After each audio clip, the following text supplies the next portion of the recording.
नमस्कार दोस्तों, एक बार फिर से मैं आप सभी का अपने इस चैनल ज्ञान कलश पर हार्दिक स्वागत और अभिनंदन करता हूं।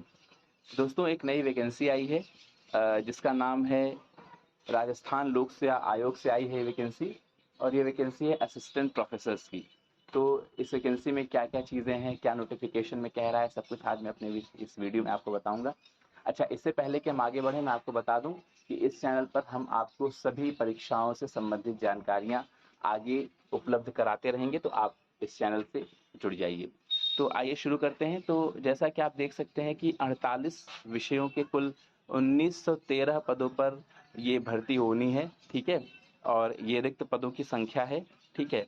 तो इसमें है सब्जेक्ट हैं बॉटनी, उसमें 70 पोस्ट है, केमिस्ट्री 81 पोस्ट है, मैथ्स 53, फिजिक्स 60, ठीक है? ये सारी पोस्ट हैं। इसमें से इंग्लिश में काफ़ी ज़्यादा पोस्ट हैं, 153, हिंदी में 214 पोस्ट हैं, ठीक है? हिस्ट्री 177 पोस्ट हैं, पॉलिटिकल साइंस 181 पोस्ट हैं। पोस्ट आपको सब कुछ यहाँ नोटिफिकेशन में दिख जाएगा, ठीक है? बाकी एग्रीकल्चर जो है उसमें कम पोस्ट हैं आपकी, लेकिन बाकी सारे सब्जेक्ट्स में आपकी पोस्ट काफ़ी अच्छी हैं, तो आप इसको देख सकते हैं, ठीक है? इसके हिसाब से आप इसमें आवेदन कर सकते हैं। तो आइए आगे चलते हैं। तो सबसे पहली बात आती है शैक्षणिक योग्यता की, यानी एजुकेशनल क्वालिफिकेशन। तो क्वालिफिकेशन क्या है? मास्टर्स डिग्री विद 55%, ठीक है? यानी आपको मास्टर्स डिग्री होनी चाहिए 55% के साथ, 55% के साथ आपका मास्टर्स होना चाहिए। और फिर क्या होना चाहिए कि इसके अलावा आपको नेट क्वालिफाइड होना चाहिए, या तो जो आपका यूजीसी द्वारा जो भी इसके इक्विवेलेंट एग्जामिनेशन जैसे स्टेट अपना कराते हैं, तो वो आपका क्वालिफाइड होना चाहिए, या तो ये आपका होना चाहिए नेट या जेआरएफ क्वालिफाइड होना चाहिए, या तो इसके अलावा अगर आप चाहें तो अगर आपकी पीएचडी डिग्री है तो भी आप इसके लिए अप्लाई कर सकते हैं, ठीक है? यानी दोनों में से एक भी है तो आप इसमें अप्लाई कर सकते हैं। अच्छा, अब कंडीशंस क्या है पीएचडी की?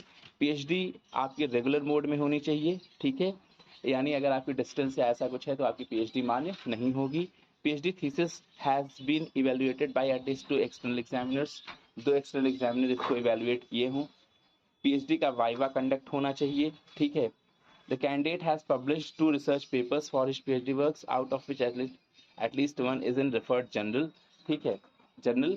और आपका क्या है कि जो रिसर्च पेपर आपके यहाँ पर पब्लिश होने चाहिए। देखिए, अभी यूजीसी ने यहाँ पर एक काम किया था कि पीएचडी प्राप्त करने के लिए जो आपको 2 रिसर्च पेपर की अनिवार्यता थी वो हटा दी थी, मगर यहाँ पर आपको वो दिया है, ठीक है? और 2 पेपर्स आपको प्रेजेंट करने चाहिए, ठीक है? ये आपका रहेगा, तभी आपका ये पीएचडी आपका मान्य होगा। अदरवाइज इसके अलावा क्या है, अगर फॉरेन यूनिवर्सिटी से है तो फिर यहाँ पर उसकी अलग चीज़ें दी गई हैं, वो आप पढ़ सकते हो, ठीक है?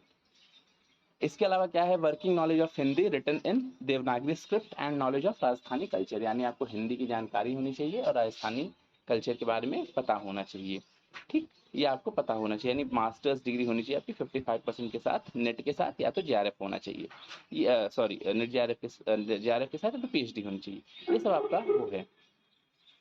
इसके अलावा क्या है, अगर प्रोफेशनल डिग्री है तो उसके लिए आपका यहाँ पर एक और वो दिया गया है, ठीक है? सब्जेक्ट कंसर्न है बैचलर्स डिग्री हु हैज़, ये प्रोफेशनल आर्टिस्ट के लिए है। उसको आप अपने से पढ़ना, मैं वो चीज़ें कवर कर रहा हूँ जो इंपॉर्टेंट हैं, जो मेजॉरिटी ऑफ पॉपुलेशन को कवर करती हैं, ठीक है? अच्छा, अब बाकी इसमें लिखा है कि 5% का रिलैक्सेशन दिया जाएगा, जो भी यहाँ पर बैचलर्स या मास्टर्स डिग्री में कैंडिडेट वो कर रहे हैं, यानी उनके लिए 50% रहेगा, ठीक है? अच्छा, पे बैंड क्या है, ये देखो 6000 ग्रेड पे की जॉब है, ठीक है? और इसमें एज क्या है, 21 साल से 40 साल, ये आपकी वहाँ की एज है आपको, ठीक है? एज लिमिट इतनी है। इसके अलावा आपको छूट मिलेगी अगर आप राजस्थान जा के आते हो, राजस्थान से निवास करते हो, वहाँ के आप अनुसूचित जाति जनजाति ईडब्ल्यूएस कैंडिडेट हो, तो 5 साल की छूट है, ठीक है? यहाँ पर एक इम्पॉर्टेंट चीज़ ये है कि ईडब्ल्यूएस वालों को भी यहाँ पर आयु में छूट मिल रही है। यहाँ पर कई सारी यूपी में भर्तियां हैं जिनमें आपको इसकी छूट नहीं मिलती है, ठीक है? सामान्य वर्ग की महिला को 5 साल की छूट है, ठीक है, विमेन कैंडिडेट को। और इसके अलावा अगर किसी कैटेगरी से बिलोंग करती है तो 10 साल की छूट है। जो विधवा या फिर तलाकशुदा हैं उनके लिए आयु सीमा नहीं है, ठीक है? अच्छा, ये एक चीज़ है कि यहाँ पर बाकी जो स्थानांतरण ये सब आप देख सकते हो। इस पे मैं नहीं जा रहा हूँ, ठीक है, एज रिलैक्सेशन पे। फिर अगली बात ये आती है कि चयन प्रक्रिया कैसे होगी, साक्षात्कार और प्रतियोगी परीक्षा, ठीक है। यहाँ पर आपको क्या देना है, एक रिटन टेस्ट देना है, उसके बाद आपका इंटरव्यू होगा, ठीक है। परीक्षा का स्थान और माह क्या है, ये देखिए अक्टूबर में परीक्षा संभावित है, और जो ये तो समय है और बाकी ये संभावित ही है, तो आप मान के चलिए अक्टूबर में आपकी परीक्षा ले ली जाएगी, क्योंकि चुनाव का भी वहाँ पर है, तो तब तक परीक्षाएं करा ली जाएंगी। एमसीक्यू बेस्ड होगा, ठीक है। और आवेदन करने की तिथि क्या है, 26 जून से 25 जुलाई, यानी आपके जो आवेदन हैं वो 26 जून से शुरू हो रहे हैं कल से, और 25 जुलाई तक आपके ये चलेंगे रात्रि 12 बजे तक, तो आप अप्लाई कर दीजिए, ठीक है। आप यहाँ पर rpsc.rajasthan.gov.in इस वेबसाइट पर जा सकते हैं, और यहाँ पर आप वहाँ से अप्लाई कर सकते हैं। अगर आपका हो गया तो मैं एक एप्लीकेशन का सेपरेट वीडियो बना दूंगा, ठीक है। और इसके बाद फिर संशोधन के लिए आपका वो है, ठीक है। अच्छा, फीस कितनी लग रही, यहाँ पर देखो सब्जेक्ट कंसर्न, ये आपका एग्जामिनेशन का स्कीम दिया गया है, ठीक है।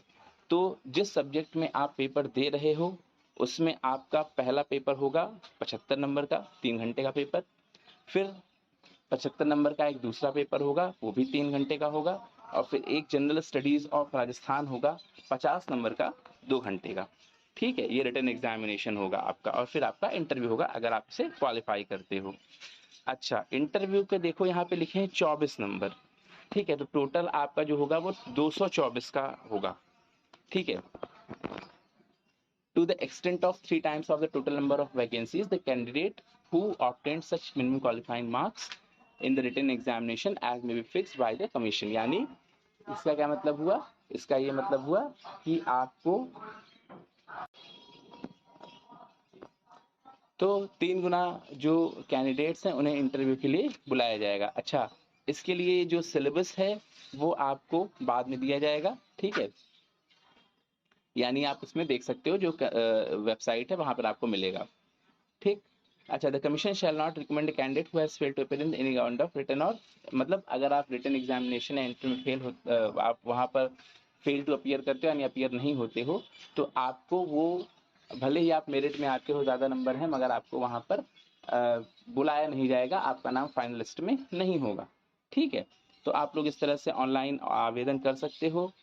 इसके अलावा ये है कि ये आगे देखिए, ये सारी चीज़ें लिखी हुई हैं कि अगर उत्तर कुंजी में अगर इस तरह से होता है कि उत्तर कुंजी आएगी, और अगर आप एक से ज़्यादा बार अगर उसमें मार्क करते हो OMR में, तो उसको गलत आंसर माना जाएगा। ये सारी चीज़ें हैं, ठीक है। इसको, ये बहुत ज़्यादा इंपॉर्टेंट नहीं है, एक बार आप चाहो तो पढ़ सकते हो, ठीक। अच्छा, ये उन राजस्थान के लोगों के लिए है जो वहाँ से निवास करते हैं और वहाँ के लोग अप्लाई करते हैं, उनके लिए है, उनकी छूट के लिए है, ठीक है, कि उनको एज में कैसे रिलैक्सेशन होगा, नाम कैसे उनका होगा, ये सारी चीज़ें हैं। अच्छा, फिर ये है कि ये आपका आवेदन का पूरा वो है, पूरा स्कीम है, ठीक है, आप इसे पढ़ सकते हो। जनरल आवेदन जो कर रहे हैं उनके लिए जो फीस है वो 600 रुपये है, ठीक है। तो ये आपको जिस तरह से आवेदन करते हो वैसे आवेदन है। तो मैं ये वीडियो आपके लिए मतलब इसलिए लेकर आया हूँ, उन कैंडिडेट्स के लिए है जो कि नेट क्वालिफाइड हैं, JRF क्वालिफाइड हैं, या फिर PhD कर चुके हैं, वो इसमें अप्लाई कर सकते हैं और असिस्टेंट प्रोफेसर की जॉब वो पा सकते हैं। तो दोस्तों, इस तरह से मैं आपका अपना ये वीडियो ख़त्म करता हूँ।